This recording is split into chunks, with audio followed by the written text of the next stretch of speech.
Bonsoir à toutes et à tous, bienvenue dans cette nouvelle édition tout en images. Nous sommes le mardi 6 août 2024, il est 18h, voici les titres. Les syndicats de la justice des mineurs se mobilisent aujourd'hui après les annonces de coupes budgétaires.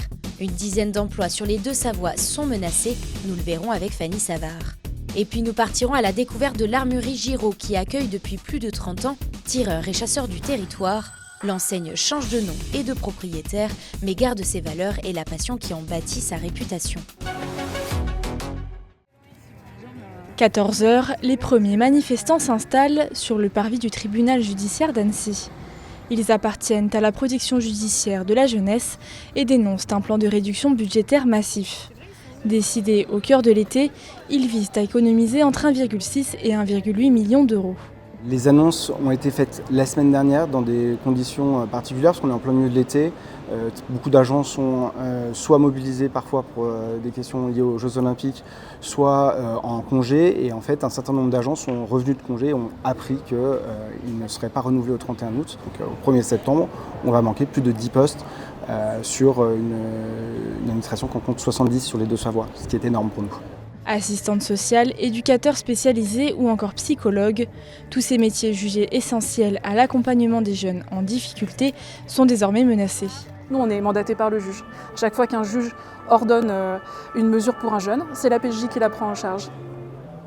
Il y a déjà des mesures qui sont en attente parce qu'on n'a pas les moyens humains de prendre tout le monde en charge. Demain, si on supprime des postes, ce sera une liste d'attente qui sera encore plus longue. Et avec des situations qui vont se dégrader, des jeunes qui vont aller encore plus mal. Voilà, et du coup, ça va se répercuter sur la société. Les syndicats comptent poursuivre leur mobilisation s'ils n'obtiennent pas satisfaction. À l'échelle nationale, ce sont entre 280 et 480 postes qui ne devraient pas être renouvelés. Une page se tourne en Savoie. Après plus de 30 ans d'existence, l'armurerie Giraud passe la main à la jeune génération. Fondée en 1992 à Albertville, l'enseigne dont dépend aujourd'hui un club et un stand de tir change de nom pour devenir Alp Armurerie. Un nouveau chapitre qui permet à la structure de perdurer au-delà de la carrière de son fondateur. Il parlait surtout de la retraite, avec des clients à lui, des clients amis. Quand les gens arrivaient au magasin, alors Denis, il va encore en retraite. Il disait, ça arrive. Et donc, naturellement, c'est arrivé.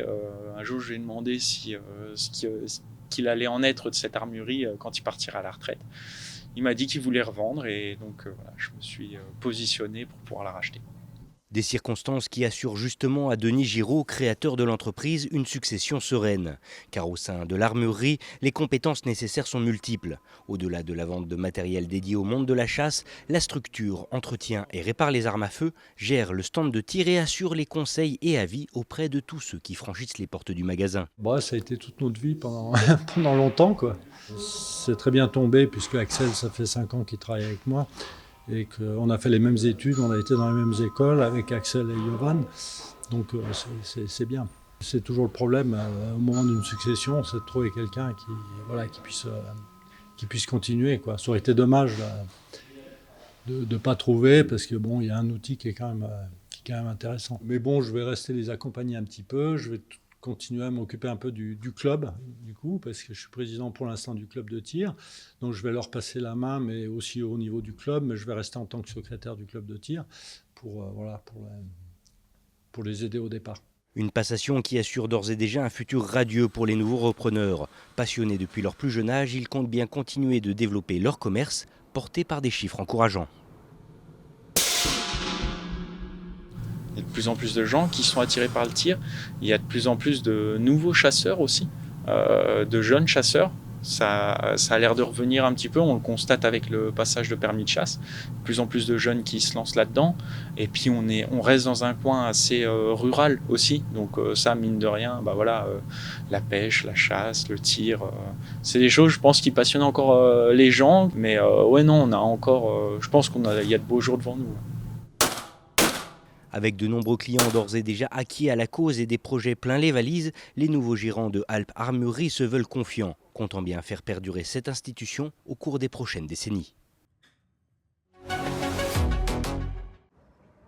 Situé à 7 km d'Annecy, dans la commune de Lovany, le château de Montrottier accueille près de 50 000 visiteurs par an. Si la beauté de l'ancienne forteresse est l'un des atouts majeurs de ce lieu, il en possède bien d'autres, comme son cabinet de curiosités.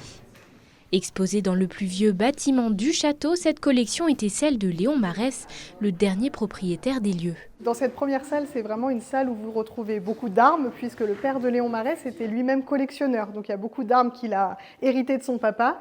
Et vous avez aussi des collections, des objets souvenirs de la famille Bonaparte, notamment Napoléon Ier, et aussi des objets du monde équestre, puisque Léon Marès était cavalier également. À sa mort en 1916, il lègue son domaine et ses collections à l'Académie Fleury-Montagne, à la condition que ce lieu soit ouvert au public.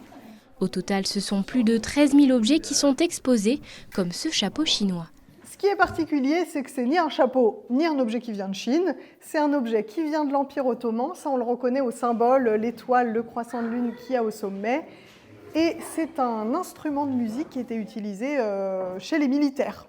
Donc en fait, on agrippait la tige qui normalement mesure plus d'1,80 m. Le plot n'existe pas. Et secouer de haut en bas ou taper au sol, ça permettait de cadencer la marche militaire. Si ici les objets proviennent majoritairement d'Europe, la salle des collections orientales située à l'étage du dessus incite au voyage dans le temps et dans l'espace. Mais aussi surprenant que cela puisse paraître, Léon Marès n'a jamais quitté le territoire. C'était quelqu'un de très curieux et aussi de très érudit dans de nombreux domaines. C'est ce qu'on voit à travers toutes ses collections. Il faut savoir que tous les objets que lui a achetés, c'était vraiment des objets sur lesquels il s'était renseigné et qu'il avait envie de partager auprès de ses amis et de ses convives qui venaient ici au château de Montrottier. C'est donc à Marseille, Montpellier ou encore Lyon qu'il a acquis cette collection provenant de l'autre côté de la Terre, à l'image de cette peau de caïman. C'est un véritable animal qui a été chassé. Souvent, on nous pose la question si c'est une vraie peau. On voit encore les impacts de la balle, donc la balle qui est entrée ici au niveau du cou et qui est ressortie au niveau du flanc de l'animal. Donc voilà, Léon Marès a apposé cette peau au dos de la porte. Et encore une fois, peut-être avec un rappel de son trait d'humour, juste au-dessus, on a l'impression que le caïman va croquer ce qu'il y a au-dessus de sa gueule. Et cet objet-là, ça s'appelle une coco-fesse. Donc la coco-fesse, c'est la plus grosse graine du monde, c'est la graine du cocotier des mers qui pousse aux Seychelles, notamment sur les îles Malignes et les îles Pralin. Accessible du 1er avril à début novembre, ce cabinet de curiosités réunit une multitude de thématiques, comme la musique, le jeu, les vêtements, le mobilier et bien sûr l'art de la guerre. C'est la fin de ce journal. Merci de votre intérêt pour l'actualité locale et merci à toute l'équipe pour son travail. Dans quelques instants, place à la météo de Thierry Paulme. L'information revient quant à elle demain soir à 18 h. Belle soirée à toutes et à tous sur 8 Mont Blanc.